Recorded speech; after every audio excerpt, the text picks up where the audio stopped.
Anda masih bersama juru bicara dan kali ini kita masih berdiskusi bersama Dirjen IKP Kementerian Kominfo Republik Indonesia Bapak Usman Kansong. Pak Dirjen, kalau kita berbicara mengenai upaya pemerintah, tentunya yang harus benar-benar diterapkan adalah kepatuhan masyarakat dalam menerapkan protokol kesehatan. Saat ini kita juga melihat ada masyarakat yang masih menerapkan protokol kesehatan dengan ketat, namun ada juga yang sedikit mengabaikan. Fokusnya ke masalah penerapan atau kepatuhan protokol kesehatan ini, hal apa lagi yang akan dilakukan oleh pemerintah, Pak? Ya, yang dilakukan oleh pemerintah, tentu saja pemerintah terus ya mengkomunikasikan kepada masyarakat untuk menjaga protokol kesehatan. Intinya pemerintah mengkomunikasikan kepada publik, menyampaikan ke masyarakat, jangan panik tetapi waspada.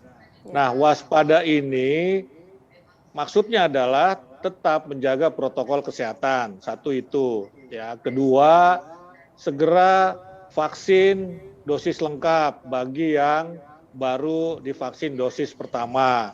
Kemudian segera vaksin ketiga atau vaksin penguat bila sudah divaksin dosis lengkap atau dosis kedua. Kemudian juga para lansia yang atas saran dokter dibolehkan untuk divaksinasi, segera divaksinasi. Kemudian juga anak-anak yang masuk kategori bisa divaksin umur 6 tahun ke atas misalnya, ini sudah bisa segera divaksinasi, orang tua segera membawa anaknya ke tempat-tempat atau pusat-pusat vaksinasi. Kenapa? Karena vaksinasi secara medis itu terbukti mengurangi resiko fatal karena terjangkit COVID-19. Jadi ini langkah-langkah yang diambil oleh pemerintah. Jadi pemerintah tetap mengimbau masyarakat untuk menjaga protokol kesehatan. Nah, kalau kita perhatikan sebetulnya sudah ada kemajuan ya peningkatan dalam kepatuhan protokol kesehatan sehubungan dengan makin merebaknya COVID-19 terutama varian Omikron. Ya, kalau kita lihat kunjungan ke misalnya pusat-pusat perbelanjaan atau mal sudah mengalami penurunan. Kemudian juga kalau kita perhatikan jalan-jalan di Jakarta misalnya relatif sudah lebih lancar, artinya kantor-kantor baik pemerintah maupun swasta sudah mulai mematuhi imbauan untuk work from home misalnya. Jadi tetapi ini terus perlu kita tingkatkan. Betul sekali ada masyarakat yang masih abai dan ini nomor satu kita mengimbau, nomor dua ya kita akan melakukan penegakan disiplin menjaga protokol kesehatan. Tapi penegakan disiplin protokol kesehatan itu sampai saat ini masih tetap dilakukan, Pak ya? Tidak ada kelonggaran. Tidak ada kelonggaran, masih ada misalnya Satpol PP melakukan patroli, begitu juga Polri menghentikan misalnya penumpang atau pengendara sepeda motor yang tidak memakai masker untuk diminta memakai masker. Ya, bahkan disiapkan juga maskernya. Ya, jadi penegakannya sifatnya disiplin ya, bukan penegakan hukum. Nah, ini penting sekali dilakukan terus-menerus ya, terutama ketika varian Omikron ini mulai menjangkiti masyarakat secara masif supaya tidak lebih parah lagi begitu.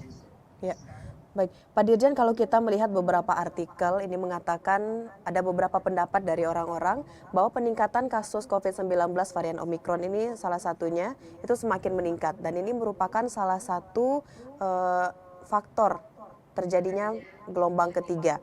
Nah, itu kalau menurut Pak Dirjen gimana nih Pak? Biar masyarakat juga mengetahui bahwa saat ini mereka juga berada pada serangan gelombang 3 COVID-19. Apa saja indikasinya Pak Dirjen? Iya, jadi ini memang sudah kita prediksikan ya. Kita prediksikan sejak akhir tahun lalu, karena itu pemerintah kemudian melakukan pengetatan dalam konteks libur Natal dan Tahun Baru. Kemudian kita juga membendung ya masuknya Omikron dari negara lain dengan mengetatkan pintu-pintu masuk ya. Tetapi ini memang sulit dibendung ya. Virus ini memang sulit dibendung ya. Bahkan kita ini dari sisi timing lebih baik karena negara-negara lain sudah lebih dulu terjangkit oleh Omikron. Ya, terjangkit oleh Omikron. Kenapa kita baru sekarang? Karena memang kita melakukan berbagai kebijakan, berbagai pengetatan. Nah, sekarang orang mengatakan bahwa kita memasuki gelombang ketiga, ya, memasuki gelombang ketiga dari sisi kuantitatif, ya, dari sisi kuantitatif, dari sisi jumlah, ya, jumlah yang terjangkit di beberapa daerah, ya, misalnya di DKI, kemudian di beberapa kota kabupaten ini bahkan angkanya ini sudah melampaui angka ketika varian Delta menjangkiti Indonesia, ya, jumlah penderitanya secara kuantitatif. Karena itu secara kuantitatif ini disebut gelombang ketiga. Ya, kemarin ini kan datanya 36.000 ya, ini yang terjangkit baru ya, yang baru terjangkit.